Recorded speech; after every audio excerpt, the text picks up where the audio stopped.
మాజీ ఎమ్మెల్యే కిచ్చెన్నగారి లక్ష్మారెడ్డి సమక్షంలో మీర్పేట్ కార్పొరేషన్ కార్పొరేటర్లు జిల్లెల అరుణ ప్రభాకర్ రెడ్డి, పిడుగు ప్రమీల యాదగిరి కాంగ్రెస్ పార్టీలో చేరారు.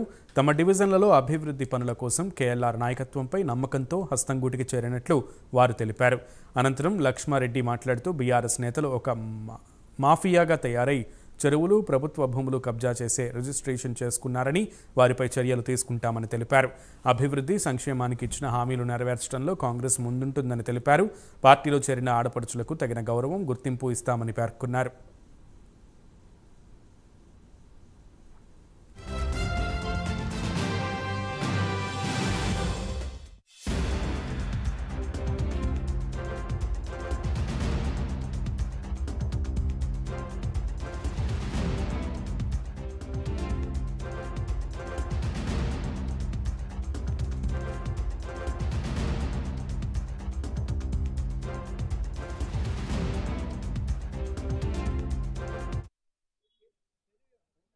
ఇది చాలా మందికి తెలియదు. మీ ఇంట్లో వస్తున్న బోర్లో నీళ్లు రావాలన్నా, మీ ఇంట్లో నీళ్లు ఉండాలన్నా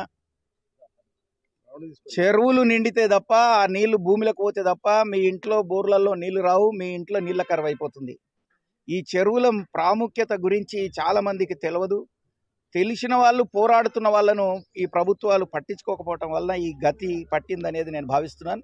ఇప్పుడు మా రేవంత్ రెడ్డి గారి నాయకత్వంలో కాంగ్రెస్ పార్టీ వీటన్నిటి మీద తీవ్రంగా చర్యలు తీసుకోవాలనే ఆలోచనలో ఉంది. విపరీతంగా భూ కబ్జాలు జరిగాయి ఈ కాన్స్టిట్యున్సీలో. ముఖ్యంగా ఇక్కడున్న నాయకురాలు వాళ్ళ మనుషులు ఒక మాఫియా లాగా తయారయ్యి చెరువుల భూములు కబ్జా పెట్టుడు, ప్రభుత్వ భూములు కబ్జా పెట్టుడు, ప్రభుత్వ భూములని రిజిస్ట్రేషన్లు చేయటము, గంతకు భరితెగించి ఇక్కడ ప్రభుత్వము, టీఆర్ఎస్ ప్రభుత్వం అంతా ఘోరమైన పనులు ఇక్కడికి చేయటం జరిగింది. వీటన్నిటిని మేము రెక్టిఫై చేయడానికి చర్యలు తీసుకోవటం మొదలుపెట్టాం. ఇరిగేషన్ మంత్రి గారు కూడా ఈ మధ్య మరి